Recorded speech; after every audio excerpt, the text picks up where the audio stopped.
US trade measures seem at first sight mainly based on internal considerations, on US internal consideration, and on legislation adopted during the Cold War and the GATT era.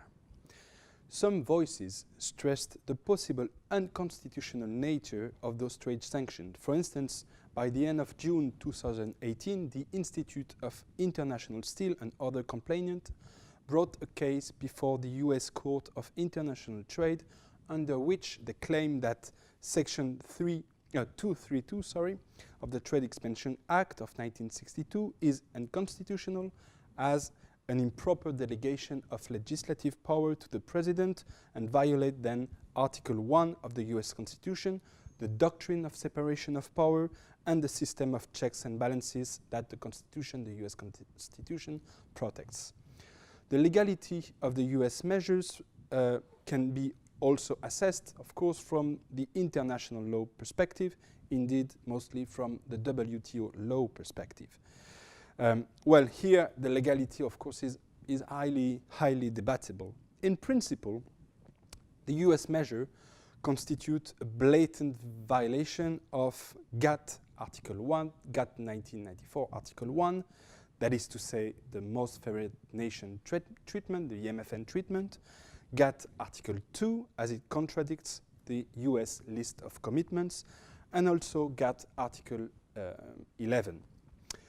GATT Article 19 and the Safeguard Agreement may be viewed, however, as a possibility to justify US measure. According to those rules, to Article 19 and the Safeguard Agreement, WTO members may take safeguard action, that is to say, to restrict import of a product temporarily or to impose additional tariff duties in order to protect a specific domestic industry from an increase in imports of any product which is causing or which is threatening to cause serious injury to the industry. But the safeguard agreements also provides a set of rights for the other WTO members. First of all, safeguard measures, in particular tariff duties, cannot discriminate the members. You should apply the same. One should apply the same tariff duty for any WTO member. Second, the agreement on safeguards allows the other WTO members to ask for compensation, and if no agreement is reached, it can retaliate by taking equivalent action, for instance, other additional tariff duties. Indeed, this is precisely what happened in a former case in 2002 when the Bush administration adopted safeguard measures on steel at the time. Others WTO members, such as the European Union, the European communities, quickly reacted at the time, adopting defensive trade measures, retaliating. They also successfully brought a case before the WTO dispute settlement mechanism, and the US administration eventually withdrew its trade measures. This episode from the early years 2000 might explain the current US legal strategy. The US administration claims in the current case, an aluminum case, steel and aluminum case, that its measures do not constitute safeguard, but action based on national security. Indeed, the choice of this qualification might be more important from the international law perspective than from the national one. It justifies the measures on the ground of GATT Article 21, entitled Security Exception. Under this provision, it is said, and I quote here, Article 21, nothing in this agreement, that means the GATT agreement, shall be construed to prevent any contracting party from taking any action which it considers necessary for the protection of its essential security interests taken in time of war or other emergency in international relations.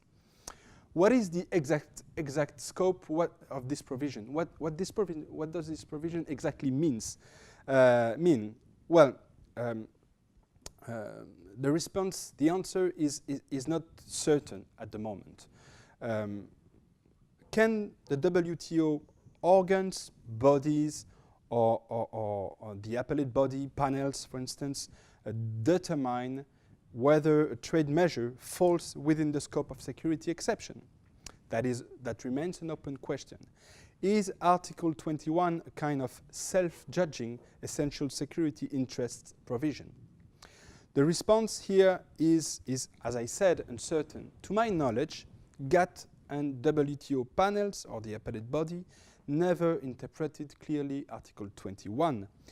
Yet, there is one pending case where the defendant tries to justify a trade measure on this ground, namely Russia, in the case measure concerning traffic in transit brought by Ukraine within the context of the war between Ukraine and Russia.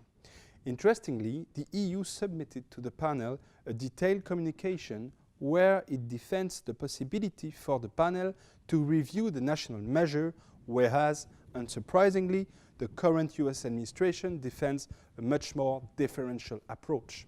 The WTO panelists and the appellate body might hesitate before reviewing measure based on national security exception, especially in the current context of an open confrontation between the US and the WTO and the appellate body in particular. During the last decade, indeed, the United States strongly criticized the judiciary activism of the appellate body, what they consider as judiciary activism, and its case law on the so-called zeroing methodology. It's a bit technical here, but this methodology, the zeroing methodology, made illegal a set of was condemned by the appellate body, which made illegal a set of US anti-dumping measures, a trade defense measure. In reaction, for almost 2 years now, the US administration decided to block the current consensual process of designation of new appellate body members. Currently, the appellate body faces an existential crisis, as only 4 members remains at the appellate body, whereas it should be normally 7 members. And at the same time, the appellate body is facing a great number of appeals, some of them being brought by the United States themselves. Well, all in all, if Article 21 of the GATT is applicable, the US administration would not only justify its measures on steel and aluminum, but also would also qualify any trade reaction from its trade partners, such as the EU or China, as violations of the WTO agreement. That is why, in return, the EU and other members thoroughly identified the US measures as safeguards, which fall into the scope of Article 19, as I said.